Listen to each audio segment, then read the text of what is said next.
clearing the crust away from the third eyelid so we can see clear and get into this. You know what I'm saying?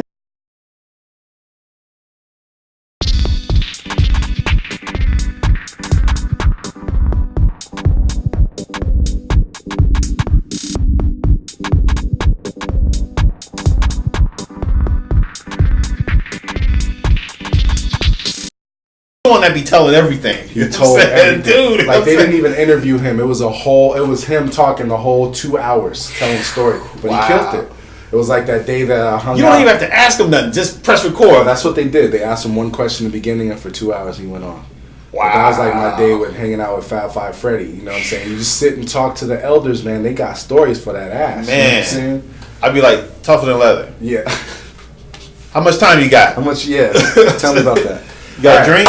You know what I'm saying? So let's introduce you, man. This is my man, A-Ski. Tell us about you, my man. Well, let's see. Born 1974. Bomb. That will make me an Aquarius. My name is DJ A-Ski, a.k.a. The Life of the Party. Yes, sir. Yes, sir. And so tell us for the uninitiated, because, you know, people in LA know you're a legend. You know what I'm saying? Even if they don't always respect the legend. We'll get into that shit, because you know how I feel about that. But I appreciate that. You know, you're in the game most of your life. You're what, 40? I'm 24, man. Oh yeah, that. But you No, I'm 45. But you've been in the game. I'm 45 for over 30 years. Absolutely. You've been spinning for over 30 years. Absolutely. Now that makes you a vet. That means you started as a child, where most of these cats started yesterday. You know what I'm saying? Yeah. Or a few years ago. In my case, I didn't even start spinning until I was 35. But I've been that closet DJ my whole life. But you're a cat who grew up in it. So how'd you get introduced to the game? Initially, it all started. It goes back to My mother will act. She tells this story better than I do, to be honest with you. But initially, it started in 1975, right, which would make me 2 years old, to be exact. Okay. My parents had a large record collection. You name it, from Stax to Philadelphia International, etc. You name it. So fast forward, I was always into color coordination and what they call synesthesia. I hear music in colors. Right. So that's how a lot of songs locked within my subconscious. So Philadelphia International was one of my favorite labels as a kid growing up. And so after a while, I started just grabbing certain. I remember initially a lot of what you played, just through synesthesia. Hopefully I'm pronouncing that right. I'll take your word for it. So as a result, I remember just recording those songs in my mind. I was 2 years old, but being attracted to the rhythm section. And 1975 dance music was huge. Black music, just music in general, was huge. No matter what genre it was, whether it be rock, funk, soul, etc. AM radio was king at the time. FM, you only pretty much listen to for classical music and jazz. Okay. I didn't know that. 'Cause Yeah. from where I lived, it was always about the FM. AM, we very rarely listen to AM. Oh wow. Because it was always talk radio shit, and it wasn't it wasn't music. There wasn't music on AM. It was mostly FM stations where I was at. Yeah. But you're talking about here in Cali. Yeah. Which is where we are, Southern California. Yeah. For LA, I know the only time you went to FM was for like classical, jazz. For instance, KGLH, for those who are in the Los Angeles area, was primarily a jazz station once upon a time in the 70s, from what I remember as a kid. So fast forward, I just became, magnetized by funk at an early age. So like James Brown, all I remember was this, this brother with an afro with his logo, his face as a logo on every 45, and I was like, yeah, that's the guy. Yeah, that's the guy. I didn't know his name, and there used to be a commercial. You can actually find it on YT. You know what I mean? Like there's a commercial of James Brown's 30 greatest hits. You know what I mean? So the cartoon would come out. It was a cartoon character of him. So I remember that commercial. So that attracted me to funk. And then Soul Train was real huge, being that it was taped out here in LA. A lot of the dancers and what have you came from South Central, where I come from. And so at that time, I started basically doing like a lot of the family reunions and the house parties and things of that nature. So they give the records to the kid. I was the record kid. The kid will stand by the turntables and play the records for us. Right? I was the record boy. Right, you know what I mean? right. So for all the family functions, I pretty much handled the music. You know, and from there I became attracted. And at the time, I didn't know it was called DJing. I was just selecting records. The technical end came for me when the hip hop came in Los Angeles, at least. When hip hop hit in LA, it had to have been about like 81, 80. You know what I mean? Of course, New York birthed it. So Yo, just tell you? I just found out some shit. You know, I was just telling you I was listening to an interview with I just forgot who I was listening to, but he was basically saying like, y'all had hip hop out here in the hoods before they did in New York. Even though hip hop comes from New York, you could only hear hip hop on Friday, Saturday nights. WBLS, the other joint, and WHBI, which was like, and you know, Red Alert and Mr. Madness. Those were the only places that you would hear it. So you get a few hours of hip hop. Y'all had K-Day. We had K-Day. There was no dedicated hip hop out there. So it's crazy how East Coast invented it, but LA cats, y'all was listening to it before, because I was living in Mississippi at the time. So the only time I heard stuff is when I got mixtapes from my uncles in Brooklyn. Word. You know what I'm saying? A few things here and there would trickle down, but most of the hip hop I got was when I went to Brooklyn to visit family. Right. And uncles would hit me up like, yo, what is this? So y'all really had hip hop before most of the nation did. It was crazy because at the time, when you're in the middle of history, you don't know what's happening. You don't know exactly. You're just you're in the moment. Yeah. You know, so now that I look back, it's like, wow, we were getting 1580 K-Day AM, because I have to be very specific, because you know, shout out to the new K-Day, but the original K-Day is 1580 K-Day AM. All right. And primarily it was a funk and soul, and you know what, from what I understand, they were playing a lot of pop in the early 70s. But as the station progressed, it got into funk and soul and disco. So you'd hear like records like BT Express, Brass Construction, all the house party joints basically. And then as time went on, in the early 80s when hip hop came, I remember when I first heard Rapper's Delight. I had to be about 5 years old. I was going to Grape Street Elementary. Shout out to everybody over there. You know what I'm saying? And good times. You know what I mean? Like, I just remember it was like, wow, this song sounds like Good Times, but it's somebody talking over it. Yeah, what is that? Yeah, we didn't know it was called rapping. Yeah. We just like wow, this guy is like talking on a syncopated rhythm over chic. So we started hearing other little records that had that same formula. And so as time went on, Rapper's Delight was huge out here. So fast forward, as time went on, funk and hip hop was like 24 hours a day on K-Day. You know what I mean? Like, and I have to give a shout out to another radio station called KGFJ, which was on the AM, 12:30 AM. For everybody from LA, you know what it is. You know where I'm going. That was KGLH. I'm sorry, KGFJ was the equivalent to a WBLS. Right. Okay. In terms of like the cradle of black music being celebrated on an AM airwave 24 hours a day. Cool. If you wanted politics, if you wanted world views, anything in terms of the community, you turned on KGFJ. Okay, that's what's up. And so you're basically saying that at 2, because of the love of the music that your parents had in their collection, yes, you just became the selector at the house parties in the crib. Yes. So at what age did you get paid for the first time? Like, when did you first rock for your own crowd? When did you first, get paid as a DJ? The first time I got paid as a DJ, it's kind of funny.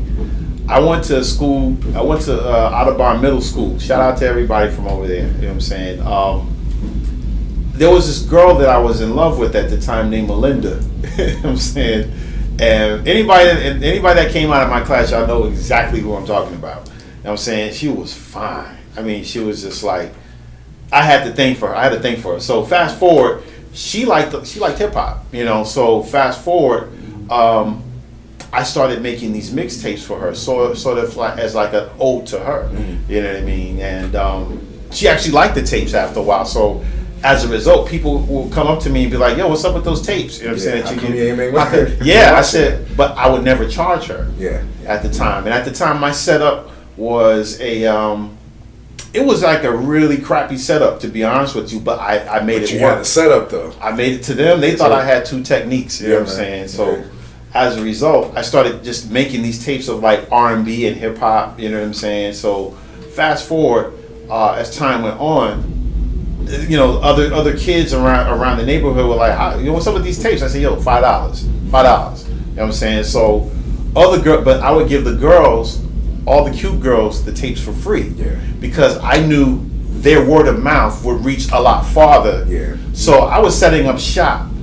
The first time I got paid for just DJing, and this was not even party wise, this was mixtapes. It had to have been about 87, 88. Okay. I'd say as early as 87. Your first paid gig, so to speak, was you doing Tapes. doing mixtapes for the homies and getting then paid. And then after a while, the dancers, I ended up going to Dorsey after a while. So I started doing for mixtapes for this cat I knew who was part of a group called The Gentlemen. Shout out to Rob and them. You know what I'm saying? They basically were like, Rob was like, "Yo, man, I like what you're doing, blah, blah, blah. Hook me up with a tape." I guess they used it for their routines, and the other dance groups started hitting me up for like mixtapes. You know what I'm saying? Like, "Yo, $5. You know what I'm saying? So as a result, I became like the mixtape dude on campus. That's what's up. And how old were you about that time? At that time, by the time I got to the mixtape game started getting heavy for me, like around about, I would say like 16, 17 at the time. Okay. And so, basically, in the beginning, you're spinning funk records for house parties because that's what you grew up on. Yes. But when hip hop came in, that became your focus, or were you still? I'm sure you still had universal love for music, but Absolutely. I'm saying, were you focused on hip hop then in your teenage years? In the teenage years, the sampling era came in, so I was more intrigued with what everybody was sampling from. It became like a sort of like a mystery novel of some sort. So you became a detective and you went and found like, yo, where is this break from? Basically. So as a result, I was heavy into James Brown already. So the addiction became worse. Anybody that knew me knew I had everything that was James Brown at that time on campus. I remember going shopping for 45s with you when you came up on that box of 45s. You remember that shit? Yeah, man. You came up on a huge box of 45s. You called me like, yo, and I was like, damn, they had all of these? Yeah, man. So, and after a while, that comes from years of having a trained eye. Yeah. You know, so, but I started getting into the samples, you know, and then as time went on, I started celebrating my funk roots again. You know, like in terms of like in those days they were calling it rare groove. Right. You know, due to the British, interpretation of funk records, at the time, and or what they call what did they call it at the time? It was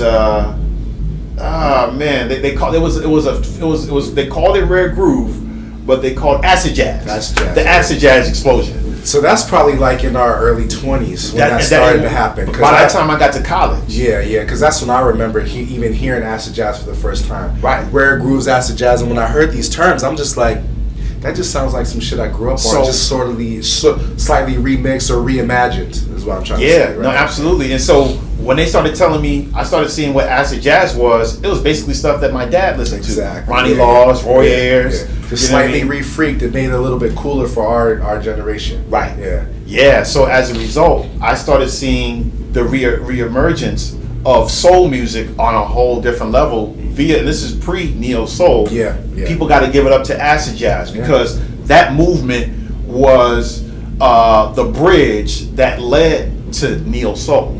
You know what I mean? So it's been a blessing. You know what I mean? Like to just be a part of the pre-technology era where we had to get our fingers dusty looking for stuff in old basements and you knew somebody basements. you knew somebody's aunt that was like, oh baby, just go down there and pull what you want, you know what I mean, and there was no eBay. It was all relatively new, and it was a handful of us at my school, maybe less than a handful. It was me and another cat named Jabril Tyron. Shout out to Tyron. You know what I'm saying? That was really into the rare grooves. Nobody else was So really y'all, into the y'all rare were music out like on the me. weekend searching, trying Basically. to find the shit that nobody's got. Yeah, like he had his own journey, you know what I mean? He would just come back and report to me like, hey, well, being found the that spot. we would compare notes in terms of music. Yeah. So at the time, he was like there was this one record. Everybody know that. You know what I'm saying? So when you heard that song, that beat always like stuck in the back of my head all the time. So Yeah. he said, that song is called "Impeach the President," and I was like, What? what are you talking about, "Impeach the President"? Yeah. He said, no, that's the name of the song. So as a result, I started hunting for this record. You know what I'm saying? Like, Yeah. basically, Yeah. you know what I'm saying? So, and Dana Dane with Fame was the first time I heard it really pronounced. You know what I mean? Yeah. So I thought Dana Dane made that beat himself. But then I started hearing that sample in other records, 10% Diss, Yeah. a whole bunch of other records. Yeah. So as a result, I really liked that song, So as time went on, I started really hunting for. Eventually, I found it, And he was like, "Impeach the President." Just remember that. So that led to me getting into a compilation, which was like one of the first, I should say, hip hop compilations in terms of funk and soul, which was called Ultimate Beats and Breaks. I remember those. Yeah. They had mad volumes of them. I remember. It was those. primarily East Coast pressing, but they made their way here to LA. Right. But you had to know somebody that knew somebody to get access to those.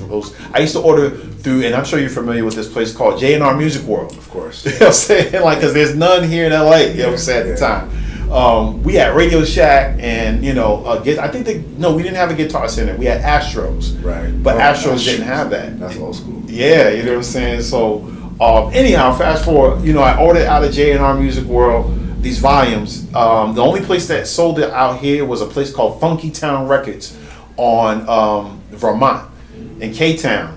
And that was the only place I could find the volumes. And so after a while... And for those who don't know, K-Town is Koreatown? Koreatown, Yeah, yes. yeah. / Mid-Wilshire area. And so as a result, I became obsessed with that beat.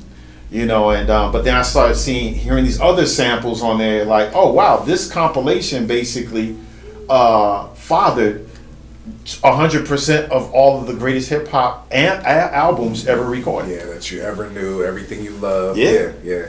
Okay, so now you're in hip hop, and then Yeah. you find the rare grooves and stuff. Uh-huh. And this is college years, right? Yes. And so at what point did you in the high school, early college. Hollywood? Okay. And so at what point did you go from doing the mixtapes and doing house parties? Like, you were doing house parties during this time Absolutely, too, during the high school absolutely years, right? heavily. And at what point did you go from that to doing like clubs? That period happened. That started happening when I was probably like sophomore in college. Okay. So that was probably like 94, 95. I was dating a young lady at the time, you know what I'm saying, and her brother was a promoter, and he was heavily into the Hollywood scene as far as like different clubs and what have you. Shout out to you, DJ Rock and Roxy. You know what I'm saying? Her brother, I used to make mixtapes for her, and her brother caught wind of my tapes, and he started saying, hey, well, why don't you come, party with us? You know what I'm saying? So I kind of started opening up for him for different events and different parties. So that kind of like helped me develop my name in terms of like, the club scene. Yeah, because you already had the skills, you had the technical skills, you had the musical knowledge. That's why I call you the professor, because I appreciate you, man. You know a lot about who did what and when was sampled from where and who played drums on this album. So I appreciate you. Thank you. But coming from that space, you didn't yet have your performance face on. You were still trying to find, because doing house parties you're rocking for friends, but now you're at a club, you with more people that you're not know, different cultures, different backgrounds. So now you got to put your face on. Yeah, and then with that, during that same time, I was, I had to give it up. You know what I mean, to my mentor. It was a gentleman by the name of Trevor Williams. Yes, sir. We've talked about this guy a lot. Yeah, he embraced me. You know what I'm saying, and we had a mutual associate at the time, and he would always bring me down to the basement. He said, "Yo, come to the basement." You know what I'm saying? So I get it in, and I mean, he basically had a hip hop encyclopedia of different albums. You know what I mean? So it was like he was the first one to teach me how to use an SP 1200 and an SP 12. You know, so with that, I was getting it in the dojo. You know what I'm saying? Like that was where, you know, like I already was making beats, but he basically was the one that guided me in terms of, okay, this is how you present yourself. This is how you put your structure there. Because I was kind of like George Clinton in terms of like, I was all over the place. I was funky, you know what I mean? But it wasn't like, he kind of gave me that military style training in terms of like getting me prepared business wise and presentation wise. So by the time I got to rock, I was already a wolf ready to like just strike at that point. That's what's up. I mean, listen, there's a lot to be said for mentors, regardless of what your discipline is, you know what I'm saying? Yes. And to have a person to usher you into the thing that you love is, I think, you know, that's what we're really all hoping for, you know what I'm saying? Because that takes you to the next level and gets you prepared, like you said. Definitely. And so, I also am aware that you worked in the industry while you're DJing these parties. You're also doing promotions and stuff. So tell us. Absolutely. Mr. Williams was responsible as well as ushering me into the music business as well. You know what I mean? Because he was involved in Wu-Tang before Wu-Tang. He was Wu-Tang. He was on the West Coast. He was the dude who was ushering in that band. 100%. So during that time is when you started cutting your teeth as a promoter, right? Absolutely, because he already knew what I was doing in terms of doing the parties on campus. You know what I'm saying? At the time, I went to Santa Monica College. A lot of people went there, right? Who else? Tell me some of their man, I don't want to name drop. But I'm saying, I know that Kimora Lee went there. Kimora Lee actually, okay, so. And Kim Kardashian went there, right? No, I don't know. Okay, Kim didn't go there, but Eric Coleman, the photographer for all, you know, a lot of the Stone's Throw projects, you know what I'm saying, is any classic album, you know what I mean, hip hop album, you know what I'm saying, like you definitely want to like Google his name. We were classmates. I've known him since I was a kid. We grew up on the same neighborhood. Come to find out, we didn't find that out till years later. Yeah. But who else went there? There's so many heads that came out of there, notable people that came out of there. But Kimora used to be in my law class. At the time, I was taking a entertainment law course. So at the time, and this was like, I was carrying probably like 14, 15 units at the time. And that class was like, it was a night class. Now that I remember, it was a night course. Right. And all I remember was like, damn, that woman's fine. Who is she? You know what I'm saying? Like, damn. You know what I'm saying? But at the time, I didn't know who she was. You know what I'm saying? She wasn't anybody yet, right? I think not that I know of. Before modeling. Not that I know of. You know what I mean? And in fact, I don't think so at that time, because this had to have been about 94, 95, somewhere around that point. So anyhow, fast forward. She would come in, was very laser beam focused. You know what I'm saying? Be in and out. You know, because that's the thing about night school. You don't have time. It's for no nonsense. Grown folks. Like, I'm here to work and get the hell out. I got a life to live. Yeah, you know what I mean. So, but within that, you know, Trev was basically like, you know, he was the one that was really like, because at the time, I wasn't interested in the music business. You know what I mean? Like, by no means. You know what I mean? But then it was like he guided me in the terms of just, you know, exploring the opportunities within the music business. So, and at the time, I wanted free records. That's all I wanted was free records. Like, I can get it in this way. You know, but I didn't know I could parlay that into a career. So as a result, as time went on, I through different relationships, I became an intern. And this probably was like a few years later. I was at Interscope from 1999 to like 2001 or somewhere around there. Right. But I was there for the Eminem's second album, Jurassic 5's album, the homies. Shout out to the homies. Who else? I was the Rough Riders Project, Dragon. I was pretty much there for like Eric Sermon's project when that came out. And the gentleman that it was so funny. That gig was interesting because this was when the office used to be over on Westwood. So during that time, I used to temp at this law firm not too far from there. So some said, just go down there and see if we get some free, you know, some promotional records. And I knocked on the door. You know, I told him, I said, you know, I'm here. I forgot what I told the guy at the front door.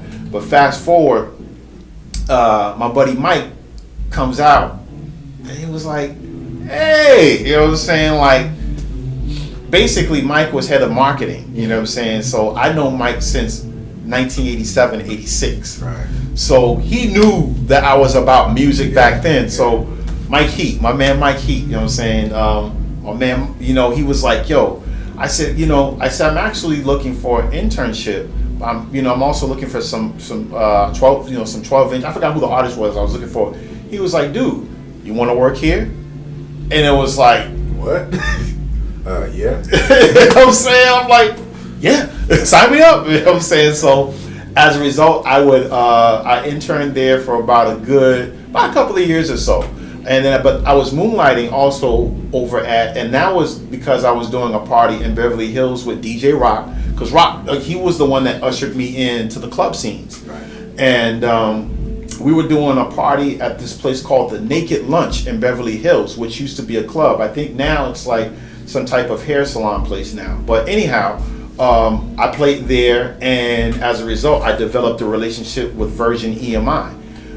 We were doing some type of listening party for someone. Anyhow, I remember, forgot who was there at that party, but shout out to Yvonne and Corey. You know what I'm saying? They were the ones that ushered me in at Virgin and looked out for me while I was there. Man, so many beautiful memories over there. But I ended up working at Virgin EMI, so I was working the D'Angelo second album, the Voodoo Project. I was there for that.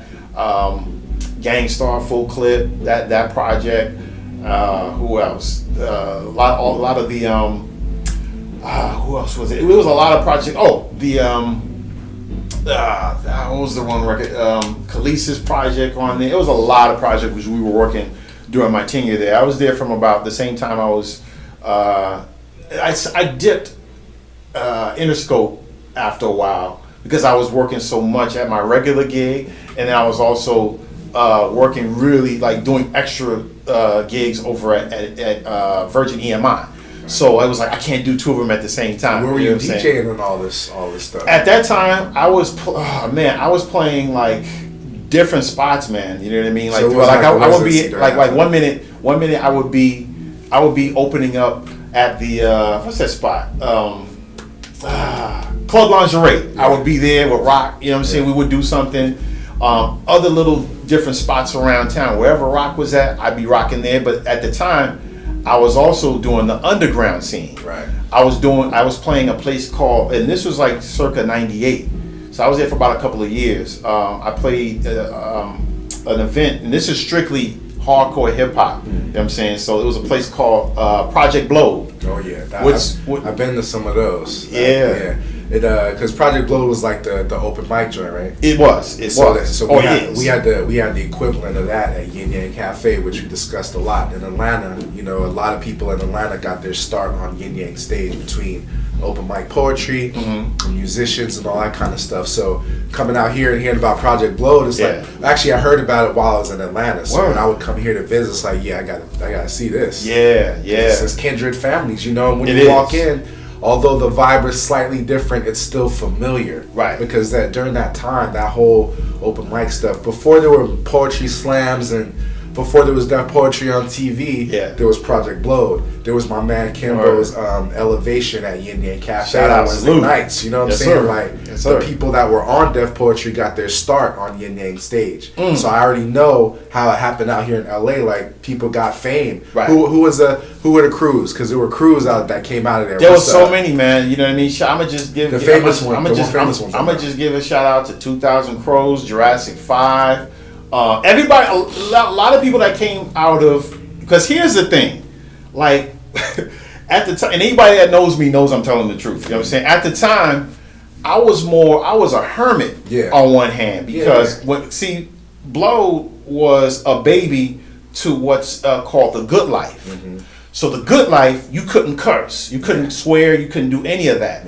Project Blow basically was like the Funkadelic version to what James Brown, you know what I'm saying, what Funkadelic was to James Brown. You know what I'm saying? James Brown, you couldn't cuss, you couldn't come high, none of that stuff. You know what I'm saying? While Blowed, on the other hand, was like, hey, you can do what you want. You can do you. You know what I mean? So, so many great groups came out of there. You know what I'm saying? 2Mex. I mean, it's too many to mention. You know what I mean? You know, but a lot of people that played out of there ended up going to blow. You know what I'm saying? Okay. You know, out of creative. I personally, from my personal analysis, creative differences, if you will, in terms of expression. You know, but it was all family at the end of the day. You know, and for me, you know, shout out to Dimmer. You know what I'm saying? RTN all day. You know what I'm saying? He was the one that called me and said, "Hey man, they need a DJ over there."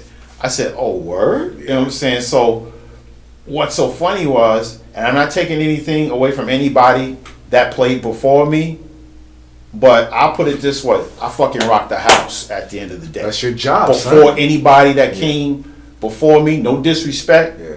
but I tear that motherfucker down at the end of the day. Yeah. Let's just keep it a buck. Yeah. You know, and because the reason why I know, let's talk to the people that were there. You know, I will say that a lot of cats, they will play, you know, just hip hop instrumentals for the guys to freestyle.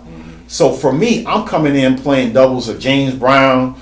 You know what I'm saying? Like, it's time. I mean, I'm playing dance records because I'm thinking, okay, if people are coming to party, they coming to dance. Yeah. I didn't know, like, okay, they just coming to rap all night. Yeah. And I'm like, well, check this out. I got your instrumentals, but you're gonna dance if you're gonna be on my if you're gonna be under my watch, you're gonna dance. Yeah, that's what you hear. You know what I'm saying? You're gonna hear tricks, you're gonna hear doubles. Yeah. You know what I'm saying? Like I said, respect to anybody that came before me, but they didn't do what I did. You were there to do something. And it was very brief. You know what I'm saying? Yeah. Because for me, it got boring. You know what I'm saying? Like, I like women. You know what I'm saying? At my parties. Yeah, you know what I'm saying? and them it joints, turned into too especially many cats, dudes. Yeah, they rapping all night. It's gonna be mostly dudes. It's like, yo, B, okay, you sound like him, you sound like him, you got your style from him, you bit your style off him. It turned into that after a while. So it was like, you know what I'm saying? But for the dudes that were solid, I was already cool with them before then. I already knew them as spitters, but then after a while, it became mini-me's. Yeah. And that whole backpack movement, anybody that knew me, you know what I'm saying, knew I used to diss those dudes, those type of dudes. You know what I'm saying? Because I like women at my parties. I'm used to people dancing, you know what I'm saying? So, you know, at that time, that's when I started getting into house music.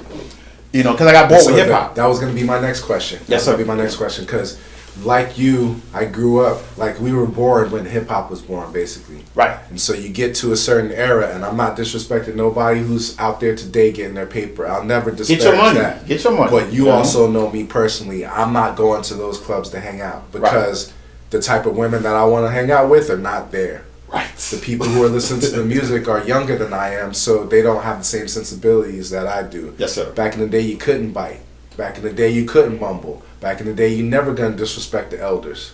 You know what I'm saying? Right. But today, they don't have that. And also, while we're on this subject, I'm not one of those cats I don't want to just be the old man. Like, these kids today, fuck that. Because that's not what it's about. Because at the end of the day, if the youngins are disrespecting the elders, it's because the elders didn't lay the foundation to make sure that didn't happen. Right. Feel me on that. Absolutely. Right. Absolutely. So if they're saying, "Oh, you're old and whack," it's because none of us went to them and said, "Well, here's the game and here's how to play it." Yeah. Nah, they grew up in the internet era. Yeah. So they don't have CDs and records. They went straight from being born to getting free music online. Right. Where you had to dig in crates, they could flip their thumbs on a phone and download shit for free. Yeah. You know what I'm saying? So it's not the same thing, and so we can't be mad at them. Nah, they got everything at their fingertips. Versus we had to create our fingertips. We had to create fingertips. We had to create fingerprints. You know what I'm saying? We had to figure out I was just DJing my niece's birthday party yesterday, and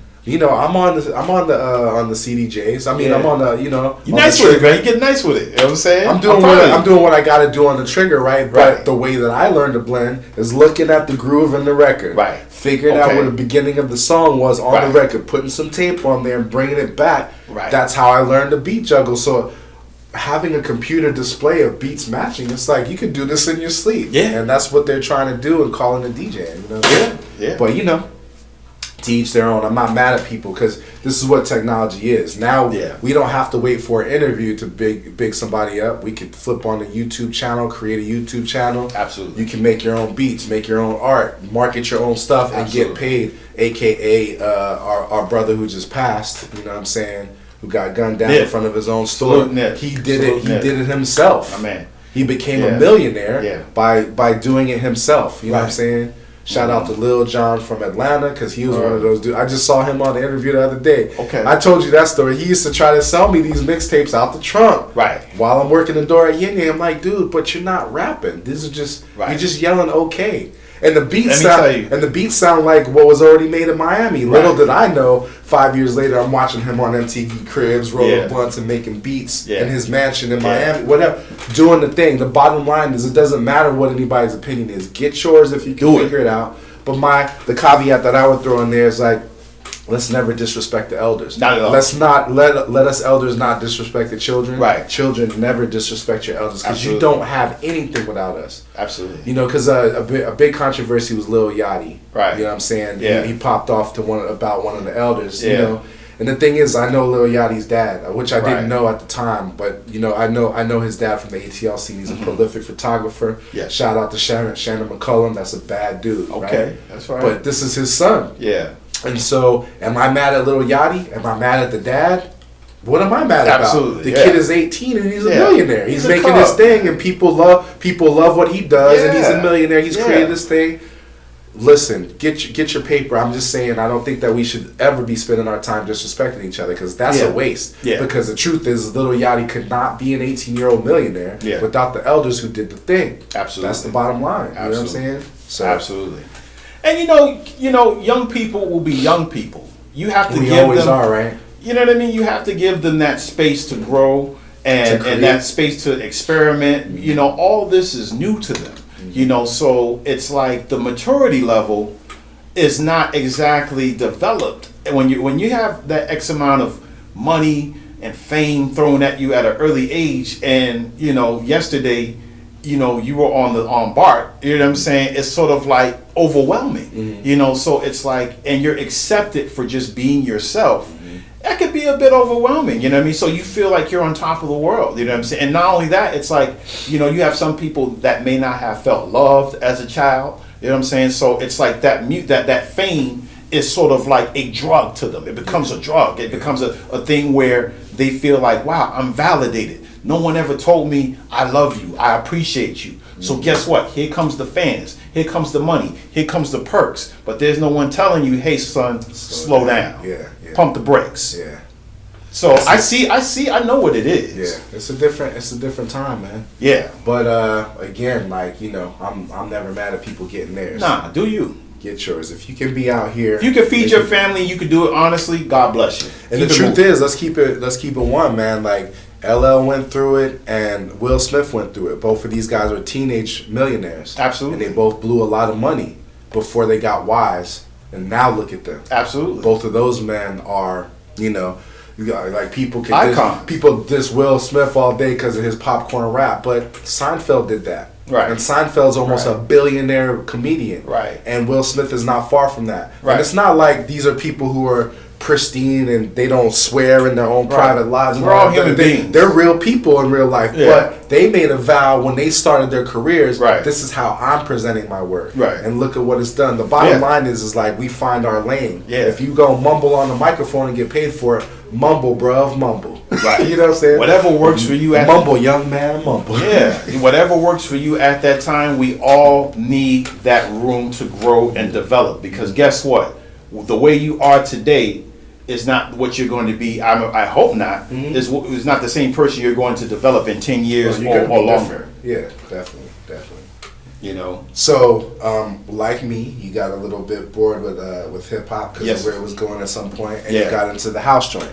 And when I moved to ATL, probably like the mid '90s is when I first came across the God that is my favorite DJ. No disrespect. But you know, he's in the echelon of favorite DJs. DJ Kemet, absolutely, he's in Atlanta. Salute. He used to rock with Arrested Development. Salute. And I hope to have him on the show soon. But he's actually the reason I started Table Settings, right? Because back in the day, I came up with the idea like I just want to sit and talk to my favorite DJs and just pick their brains. Like, what are they? Right. How are you? Wow. You know what I'm saying? Right. And he's one of those dudes who. I really started clubbing and getting into promotions and working in that realm when I moved to Atlanta in my 20s. So he was the first, I believe, the first house DJ I've ever seen live. And blew my mind. I was like, okay, I'm in love with this music, this movement, the people. You know, Atlanta's a really eclectic place. It's known for being a very gay city, and so there's gonna be house music. But Kemet was a dude who didn't. I don't know if he ever spun at gay clubs actually, but I know that he was always at our club spinning. Where everybody was welcome. So everybody's on the dance floor killing them. It's like, yo, what it reminded me of is that scene at the Roxy in Beat Street.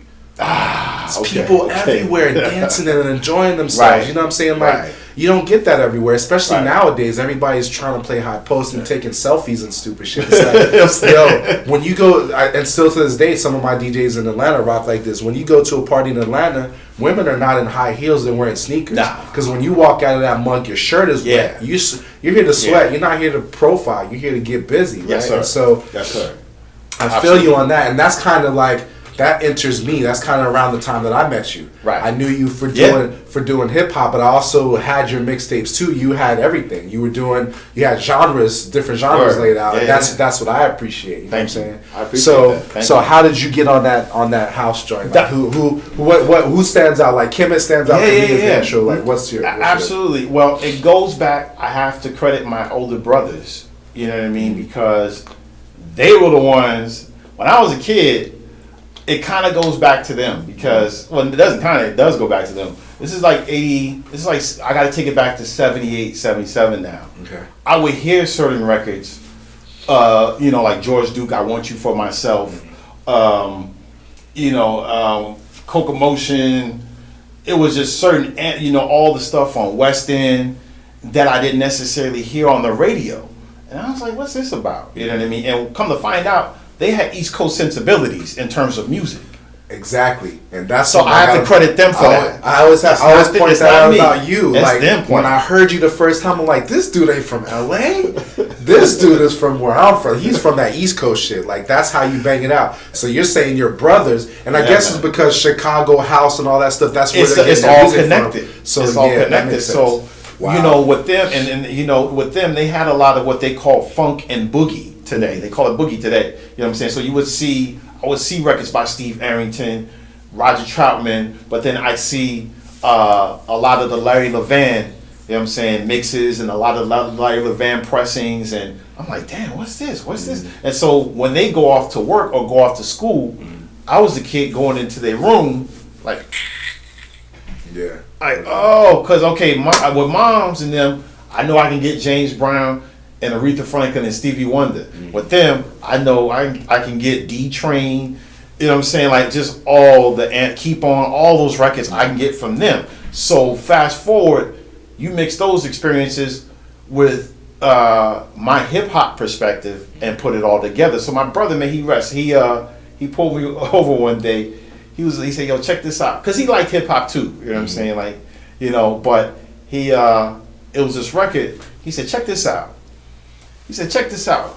The song, I Said Shut Up. And I was like, what the heck is this crap? Man, this shit is garbage. You know what I'm saying? Like, then after a while, I started hearing the more soulful stuff. You know what I mean? And I was like, yo, this stuff is like, it's not but disco. You know what I'm saying? But it's just, it's just modern disco. You know what I'm saying? Like, in my mind, you know what I'm saying? Because I love disco records back in the day. Because people think when they hear disco, they think, Staying Alive and all that, you know what I'm saying? Like that was pop. That was the popular, those are great records, you know what I'm saying? But absolutely dope, but not our soulful house. It wasn't black. Yeah. You know what I'm saying? Let's just go ahead and cut to the chase. You know what I'm saying? It wasn't black music. That's all it is, So with that, I would hear all the Giorgio Moroder records, Kraftwerk, Donna Summer. So I got that aspect of it. So by the time the 90s hit, being at SMC, you get an eclectic ear, you develop an eclectic ear. So at the time, I was a intern at KCRW.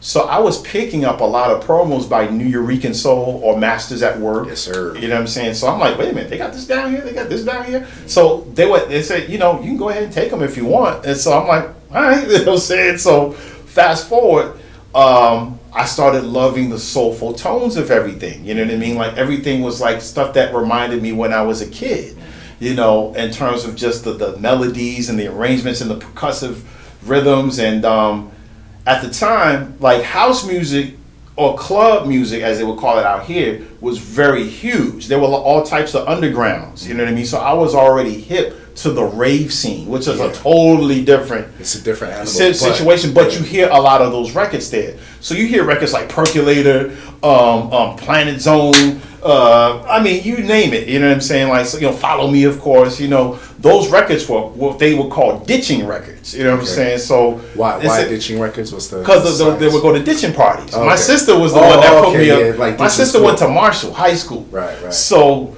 you know what I mean? She would be like, I went to a ditching party, and I was like, what's a ditching party? You know what I'm saying? Like, and she was just like, they playing all these songs and da-da-da-da. So she would come home like talking about Follow Me. And I was like, what are you talking about, Follow Me? You know what I'm saying? Like, as time went on, I said, oh, that's the song my sister kept talking about, Follow Me. I was like, oh, jeez. I mean, that's one of my favorite all-time classic house songs. You know what I'm saying? That's the joint. So yeah, that's a staple. So fast forward, as time went on, I was already familiar with the club scene and I always like fast records already anyway. So it's like, wow, people are dancing. You know what I'm saying? Like to this kind of music. You know what I'm saying? So with house, I started just developing an ear as time went on. So that New Eurekan Soul album actually opened me up in terms of like, you know what?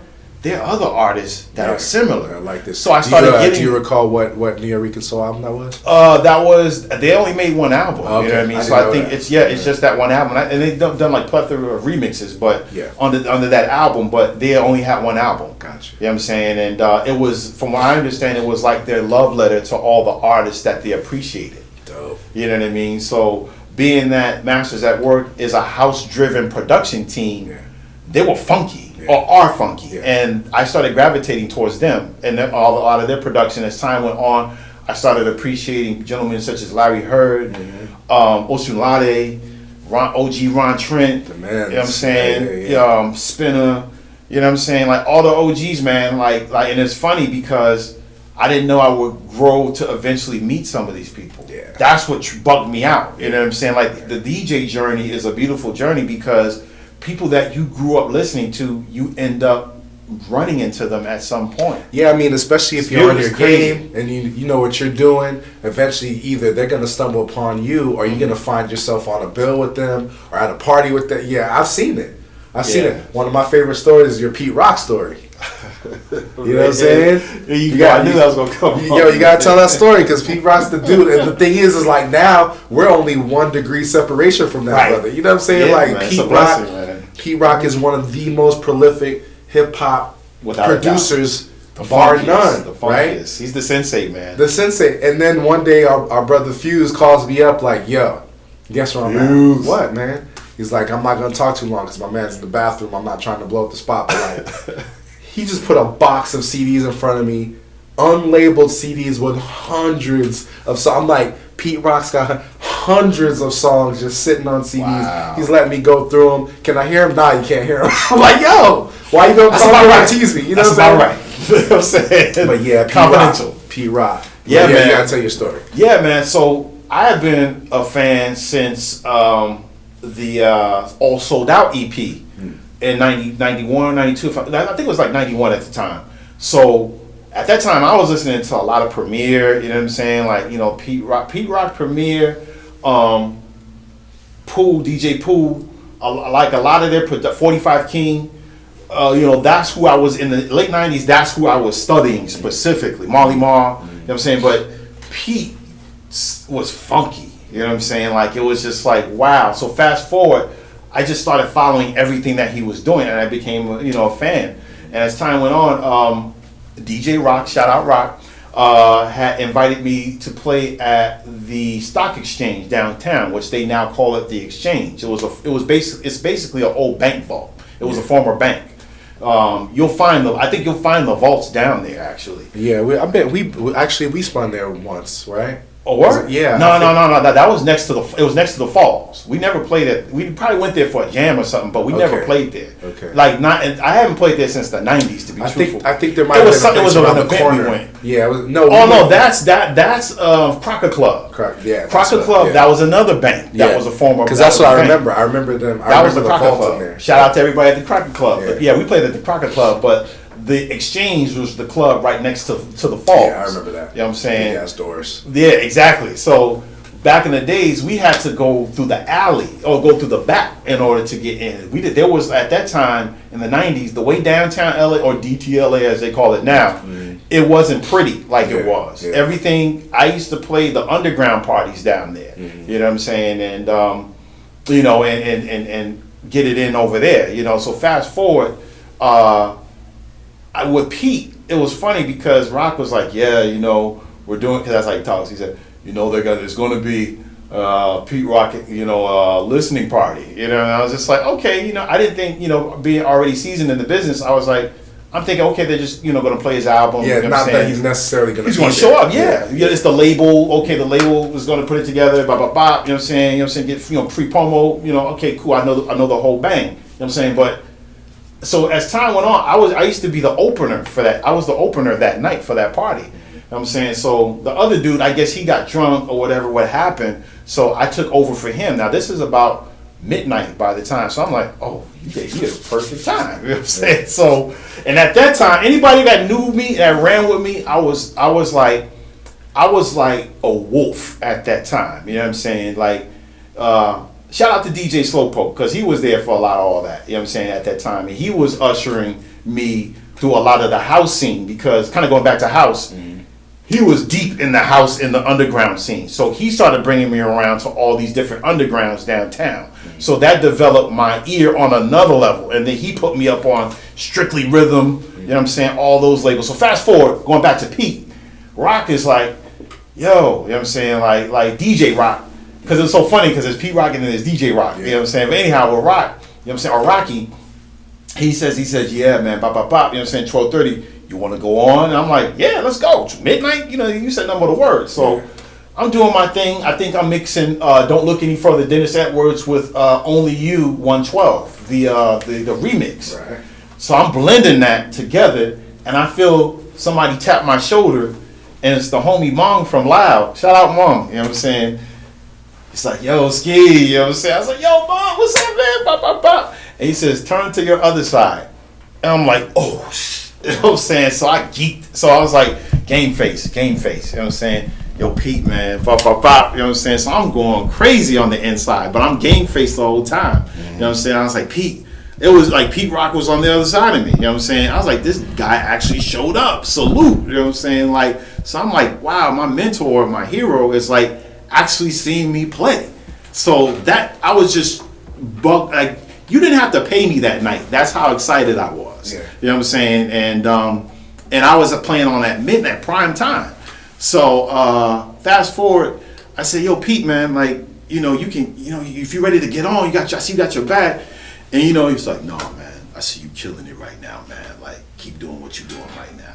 You know? And so by then I was nervous. You know what I'm saying? I was like, yo, Pete Rock is watching me kill it right. And the audience, the crowd was like, you know what I'm saying, ladies, so I'm already hyped off that. I was hyped off that before then. You know what I'm saying? So, but I'm like, wow, my mentor is watching me. It doesn't get any better than this. You know what I'm saying? This is so why we here.